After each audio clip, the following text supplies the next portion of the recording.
오늘 34장까지 마친 다음에 오늘 34장을 마치겠습니다. 마친 다음에 마지막 장인 40장으로 다음 시간에는 건너가도록 하겠습니다. 왜냐하면 35장서부터 39장까지는 앞에 다루었던 내용들이 좀 중첩됩니다. 해서 건너뛰어서 이제 다음 시간에는 40장으로 건너갈 것입니다. 자, 우선 본문 첫 절을 좀 보십시다. 아주 유명한 장면이고 또 구속사적으로도 굉장히 중요한 의미가 오늘 전체 본문 속에 담아져 있기 때문에 여러분들이 말씀을 찬찬히 청종하다 보면 하나님의 깊은 사랑 앞에 도달될 것을 믿습니다. 모세가 그 증거의 두 판을, 자, 그러니까 이 증거의 두 돌판은 첫 번째 돌판입니까? 두 번째 돌판입니까? 두 번째 돌판이죠. 두 번째 돌판이라는 사실을 잊어버리지 마시기 바랍니다. 두 번째 돌판을, 그럼으로써 이 두 번째 돌판이라는 의미 이전에 첫 번째 돌판이 깨트려 부서뜨려져야 했던 이스라엘 백성들의 실패가 있었다는 것을 꼭 기억하시기 바랍니다. 모세의 손에 들고 시내산에서 내려오니 이제 하나님께서 이 백성들에게 끝까지 자비를 베푸셔서 첫 번째 실패로 이들을 소멸시키거나 심판하신 것이 아니라 기회를 주시고, 우리 신학적 용어로 표현을 하자면 언약을 새롭게 하신 거예요. 그걸 보통 우리가 언약의 갱신이라 그래요. 언약의 갱신. 그러니까 두 번째 돌파는 하나님의 뭐의 갱신이에요? 언약의 갱신이에요. 이 언약의 갱신에 하나님의 자비가 기초되지 않았다면 예수 그리스도께서도 이 땅에 오실 계획이 없고 또 우리의 구원도 불가능했을 것입니다. 우리는 그대로 다 심판과 멸망 아래 죽을 수밖에 없는 죄인의 불구덩이로 떨어질 수밖에 없었을 거예요. 이제 모세가 그 시내산에서 하나님의 주신 율법 두 번째 돌판을 받아서 내려왔습니다. 그런데 그 산에서 내려올 때 모세는 자기가 여호와와 말하였으므로 말미암아 얼굴 피부에 뭐가 났어요? 광채가 나나 모세 자신은 자기가 광채가 나는 걸 스스로 내 얼굴에 광채가 나네? 깨달았어요? 못 깨달았어요? 전혀 스스로 인지하지 못하고 있었어요. 이 광채는 산 아래 백성들에 의해서 밝혀지고 발견됩니다. 굉장히 중요한 시각이에요. 자, 성경을 또 맞아볼까요? 피부에 광채가 나나 그랬어요. 광채. 근데 이 광채가 과연 뭘까? 그래서 이 말을 찾아봤더니 카란이라고 되어 있어요. 카란, 히브리 말로. 근데 오랜 세월 BC가 아니라 AD 5세기경 이 히브리 말이 라틴 말로 번역이 됩니다. 그걸 보통 벌게이트, 불가타 이렇게 번역 성경이라고 우리가 또 들어왔어요. 이 라틴어로 번역을 하면서 번역한 학자가 이 카란을 어떻게 번역을 잘못 이해해서 했냐 하면 케렌, 그러니까 R을 전부 E로 바꾸어서 번역을 했어요. 그래서 그걸 케렌으로 읽었어요. 그래서 불가타 라틴어 성경에도 케렌의 히브리 말로 번역이 된 겁니다. 그러면 케렌이라는 히브리 말은 무슨 뜻인가 하면 뿔이라는 뜻이에요. 뿔. 여러분, 뿔이라는 표현과 광채라는 표현은 사뭇 다른 표현이죠. 완전히 다른 표현이에요. 그래서 이 부분이 한때는 학자들 간에 굉장히 논란거리였어요. 근데 그럼 원래 히브리 성경은 어떻게 쓰여져 있느냐? 카랄입니다. 그냥 광채입니다. 근데 이것이 번역 과정에서 번역하는 사람이 케렌으로 읽는 바람에 불가타 성경에서는 그거를 뿔로 번역을 했어요. 뿔. 그래서 여러분, 이 이후에 그 불가타 라틴어 성경을 읽는 많은 자들이, 또 특별히 예술가들이 이 부분에 대해서 모세의 머리에 뿔이 났었다, 이렇게 이해를 했던 시간들이 있었어요. 실제 미켈란젤로가 한 성당에 조각한 그림을 보면 모세의 머리에 뿔이 나 있어요. 한번 볼까요? 이게 이제 모세인데, 모세가 아주 그냥 굉장히 단단하게 생겼죠? 근데 그 머리를 잘 보세요. 머리에 뭐가 나 있어요? 예, 뿔이 나 있어요. 뿔이. 그래서 오랜 세월 많은 사람들은 모세가 시내산에서 하나님의 말씀을 받고 내려올 때 그 머리에 뿔이 나 있었다, 이렇게 이해들을 했던 경우도 있었습니다. 그래서 이것이 굉장히 논란이 일다가 최근에 이제 정리가 된 게 뭐냐면, 그것은 미켈란젤로의 실수도 아니고 미켈란젤로가 모세의 머리에서 광채가 나는 것을 예술가이기 때문에 뿔로 형상화한 것이다, 이렇게 이제 정리가 되어가는 와중에 있습니다. 그러나 정확히는 모세의 머리에 뿔이 난 건 아니에요. 그걸 예술가가 예술적 의미로 형상화했던 사람들이 오해를 냈던, 오늘 그게 중요한 게 아니고, 중요한 것은 원전에는 카란이 맞습니다. 광채예요. 그래서 보통 학자들의 이제 합의되어 가는 결론은 한때 오해처럼 모세의 머리에서 뿔이 난 것이 아니고, 그걸 케렌으로 읽으면 정말 뿔이 난 것처럼 오해를 할 수가 있는데, 이걸 원전에 맞게 카란으로 읽으면 머리에서 이 정수리 부분에서 뭐가 났다는 뜻이죠? 광채가 났다는 뜻이에요. 자, 그러면 성경을 좀 보십시다. 얼굴 피부에 광채가 나나 깨닫지 못하였더라. 아론과 온 이스라엘 자손이 모세를 볼 때, 그랬어요. 여기 볼 때라는 표현이 굉장히 중요한 해석의 포인트가 되는데, 볼 때, 히브리 말에는 이 문장에 뭐가 삽입되어 있는가 하면 behold, 보라. 근데 여기 볼 때만 해석을 했어요. 눈이 마주칠 때.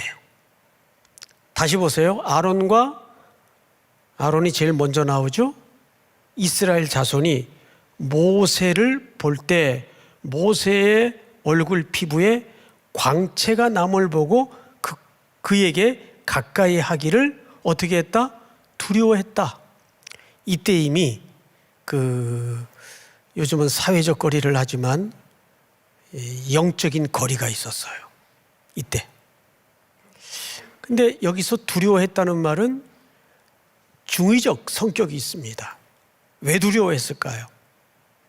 왜 아론과 이스라엘 백성들은 모세의 얼굴에 뿜어져 나오는 광채를 보고 왜 두려워했을까요? 여러분 생각에는. 우선 경외함에 대한 두려움이기도 하지만, 또 하나의 두려움은 앞서 이들이 창세기, 출애굽기 32장, 33장에 걸쳐서 어마어마한 불순종을 형태로 범죄에 빠졌던 기억을 바로 갖고 있어요. 하나님의 형상을 만들어서 큰 우상 노름에 하나님을 대체하고 대신하는 죄악을 저질렀어요. 그랬던 그들이 이제 두 번째 돌판을 가지고 내려오는 모세의 얼굴에서 신비한 광채가 뿜어져 나오는 걸 보면서 두려워했다는 데에는 두 가지 이유가 있다고요. 첫째, 방금 말씀드렸던 것처럼 하나님의 영광에 대한 경외함이면서 동시에 우리는 하나님의 그 영광을 제대로 만나면 살 인생이 있어요, 없어요? 없어요. 그런 영적인 두려움이 아론을 선두로, 그 아론은 사실상 이 백성들을 범죄에 빠뜨렸던 최종적 책임자예요. 그래서 두려워한 거예요. 두려워했다는 표현으로 봐서 모세와 이들 간에는 틀림없이 일정 거리가 떨어져 있었습니다. 뭘로 알 수 있냐면 성경을 보십시다. 31절, 모세가 그들을 어떻게 했어요? 부름에 모세가 불렀어요. 그러니까 불렀다는 말은 뭡니까? 지금 모세와 아론과 이스라엘 백성들 사이에는 간격이 있었다는 얘기예요. 이것은 학자들이 단순히 물리적인 간격이 아니라 이것은 영적인, 표현하기는 그냥 심리적인 간격이다라고 표현을 했지만 우리가 심리적이든 물질적이든 영적인 존재 아니에요? 범죄에 빠졌던 얼마 전의 기억을, 경험을 가지고 있는 아론과 이스라엘 공동체는 그 영광에 다가가기에는 거리감이 있어요. 그래서 띄어져 있어요, 지금. 근데 누가 부르죠? 그 하나님의 영광의 광채를 가지고 받아 내려오는 모세가 불러요. 자, 성경을 보십시다. 부른 다음에 어떻게 하는가를 잘 보세요. 아론과 31절입니다. 회중의 모든 어른이 모세에게로 오고 모세가 그들과 어떻게 했어요? 말하니. 자, 부르니 왔어요. 하나님의 영광의 광채를 가진 모세가 백성들을 부르니 그들이 다가왔습니다. 그리고 이제 어떤 소통이 이루어지는가를 한번 보십시다. 32절 우리 한번 같이 읽어볼까요? 32절 시작. 그 후에야 온 이스라엘 자손이 가까이 오는지라 모세가 여호와께서 시내 산에서 자기에게 이르신 말씀을 다 그들에게 명령하고. 네, 이 구절을 잘 보세요. 모세가 하나님의 영광의 광채를 가지고 그들을 부르니까 그들이 가까이 왔어요. 가까이 다가온 그들에게 모세는 뭘 명령하죠? 하나님께서 받은 말씀을 그대로 다 명령하고 가르칩니다. 32절을 다시 볼까요? 그 후에야 온 이스라엘 자손이 가까이 오는지라 모세가 여호와께서 시내산에서 자기에게 이르신 말씀을 다 그들에게 명령하고 그랬어요. 그 다음 볼까요? 33절. 그 후에야 온 이스라엘 33절 모세가 그들에게 말하기를 마치고 수건으로 자기의 얼굴을 가렸더라.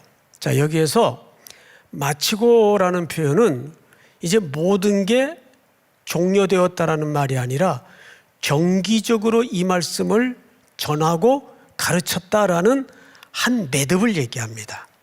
모든 것을 다 이제 끝냈다 그 얘기가 아니라 정기적으로 하나님의 말씀을 가르치고 소통하고 전하는 일을 정기적으로 마치는 한 매듭을 끝냈다 그 말이에요.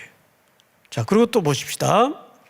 33절 모세가 그들에게 말하기를 마치고 수건으로 자기 얼굴을 가렸더라. 자, 여러분 이제 이 큰 구조에 대해서 좀 정리를 하고 말씀을 좀 마무리할까 합니다. 모세는 산에 올라가서 하나님께로부터 두 번째 돌판을 받으면서 아울러 뭘 받아 내려왔어요? 사실은 하나님의 광채, 영광을 얼굴에 받아 내려왔어요. 그리고 이 광채를 누구에게 발견케 하냐 하면 백성들에게 발견케 합니다. 근데 이제 우리가 남은 한 장 살펴볼 40장에 건너가면 다음번 시간에 그 부분을 나누겠지만 이 광채가 어디에 머물게 되는가를 만나게 될 거예요. 그러기 위해서 우리가 출애굽기에 놀라운 큰 세 군데의 봉우리를 성경으로 좀 보도록 하십시다. 우리 출애굽기 24장을 좀 띄워주실까요? 24장 잘 보세요. 모세가 산에 오름에 구름이 산을 가리며 여호와의 영광이 시내산 위에 머무르고, 자 여러분, 뭐가 시내산 위에 머물렀어요? 영광이 시내산 위에 머무르고 구름이 엿새 동안 산을 가리더니 일곱째 날에 여호와께서 구름 가운데 모세를 부르시니라. 다음 절, 산 위에 여호와의 영광이 이스라엘 자손의 눈에 맹렬한 뭐같이 보였어요? 뭐같이 보였어요? 불. 백성들의 눈에는 그 여호와의 영광이 불처럼 보였어요. 그래서 그 불에 감히 죄된 인생들이 다가갈 수도 근접할 수도 없었어요. 마지막 절 시작. 모세는 구름 속으로 들어가서 산 위에 올랐으며 모세가 40일을 40야를 산에 있으니라. 여러분, 모세는 그 불타는 산을 돌파하여 하나님의 영광과 임재 속에 40주야를 있게 됩니다. 그렇죠? 이것이 모세가 율법을 받을 때의 전후 맥락이에요. 그리고 두 번째 문장은 오늘 34장 29절에서 35절까지입니다. 그 영광을 모세가 어디에 받아 내려와요? 얼굴. 카란에 받아 내려와요. 얼굴에, 광채로. 살금살금 여러분들 영성이 있는 분들이라면 이것이 무엇 성경 전체를 관통하고 싶은 이야기인지를 섬뜩하게 발견돼야 돼요. 마지막 40장으로 한번 넘어가 볼까요? 40장. 구름이 어디에 덮이고 회막에 덮이고 여호와의 영광이 성막에 뭐하며? 충만하며. 자, 여기서는 그냥 임시로 만들었던 사람의 만남의 장소인 그 회막이 아니에요. 여기서는 이제 완성된 회막이에요. 지성소가 제대로 갖춰져 있고 완성된 회막인데 그 성막의 충만함에 모세가 회막에 들어갈 수 없었으니, 자 여러분, 회막은 또 다른 말로 성막이라도 불리곤 했습니다.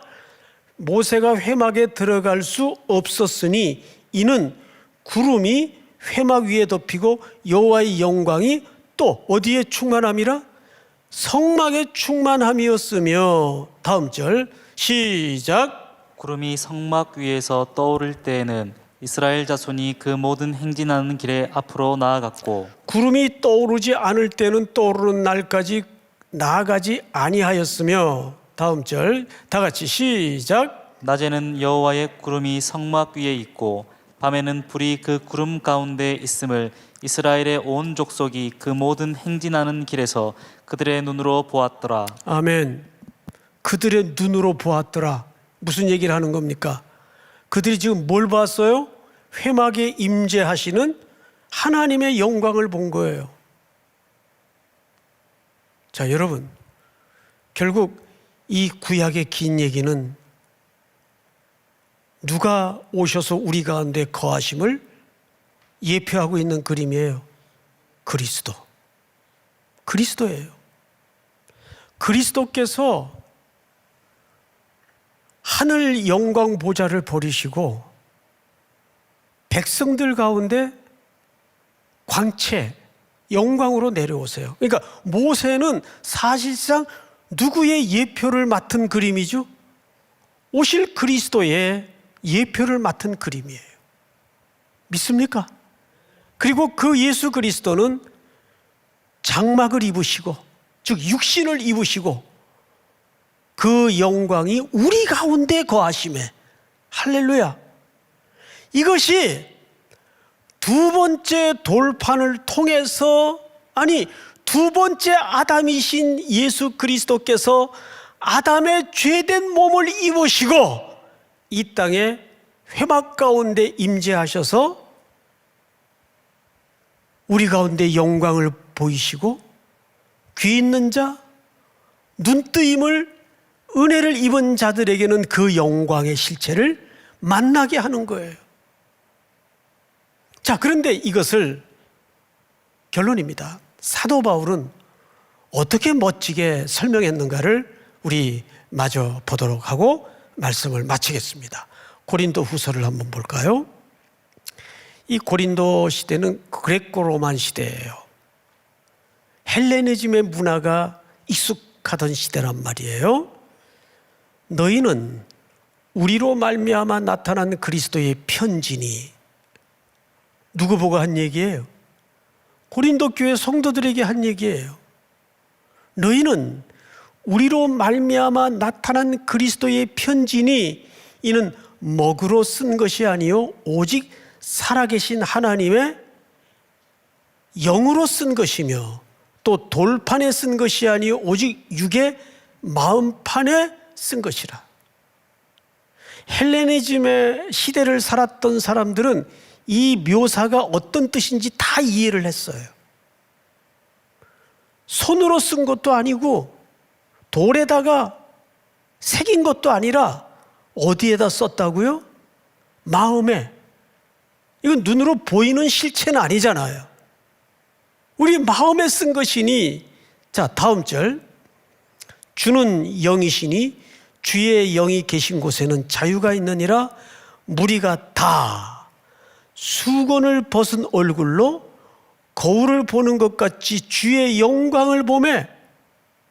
자, 우리가 수건을 벗고 보는 것처럼 주의 영광을 봅니까, 안 봅니까? 본단 말이에요.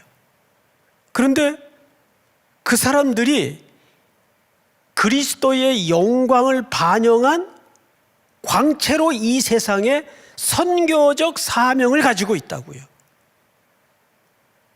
그러니까 이런 뜻이 됩니다. 여러분들이 말씀을 읽고 말씀을 듣고 말씀의 가르침을 받고 그리스도의 사람으로 이 세상의 편지가 되고 얼굴에, 모세의 얼굴에 광채가 나는 것처럼 반영되고 있는가? 어디에? 세상 속에서. 아유, 저분을 보면 꼭 예수님 같아. 이게 진짜 선교란 말이에요. 에? 이게 진짜 선교란 말이에요. 성경의 가르침처럼 고단한 자, 약한 자, 공고한 자들에게 교조적이고 율법적으로 다가가는 그런 액션이 아니라 그들의 눈물이 되어주고 그들의 벗이 되어주고 좋은 친구가 되어주고 기꺼이 죄인들의 친구가 되어줄 수 있는, 예수님이 이 땅에서 하나님의 영광을 반영했던 것처럼 그런 광채가 2021년 구종으로 새해를 시작하는 올해 새해, 우리 삼일교회뿐만 아니라 또 우리 모든 이 예배를 함께하고 있는 성도들의 삶 속에 그리스도의 광채로 반영되고 투영되는 하나님의 추천서가 되고 하나님의 편지가 되는 우리 삼일교회가 될 수 있기를 주님의 이름으로 축원하고 축복합니다. 우리 찬송가 한 장 27장 찬양 드리고 우리 말씀을 놓고 기도하도록 하겠습니다.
우리 한번 기도합시다. 정말 이 시대는 퇴색되고 잃어버린 그리스도의 광채, 그 광채를 회복해야 되는 시기입니다. 이 땅의 교회 속에 그 교회를 구성하고 있는 성도들의 각자의 삶 속에 그리스도의 광채가 투영되게 하여 주시옵소서. 드러나게 하여 주시옵소서. 이 땅에 좋은 이웃으로, 좋은 친구로 순종할 수 있도록 도와주시옵소서. 예수 그리스도께서 하늘의 광채를 입으시고 이 땅에 오셨지만 우리는 그 광채에 반응할 수도 없었고 볼 수도 없었습니다. 그러나 갈보리 언덕에 예수 그리스도께서 대신 죽으심으로 성령께서 우리의 눈을 뜨게 하시고 그 광채를 직접 보게 하시고 그 광채 안에 살 수 있도록 은혜 주신 주님께 우리의 인생을 다시 한번 맡깁니다. 구정으로 새해를 시작하는 이 땅의 교회들이, 성도들이 다시 한번 삶의 결단과 순종을 통해서 그 은혜에 순종하고 보답해내는 삶을 새로이 할 수 있도록 붙잡아 주시옵소서. 우리 한번 주여 부른 다음에 소리내어 통성으로 기도합니다. 주여.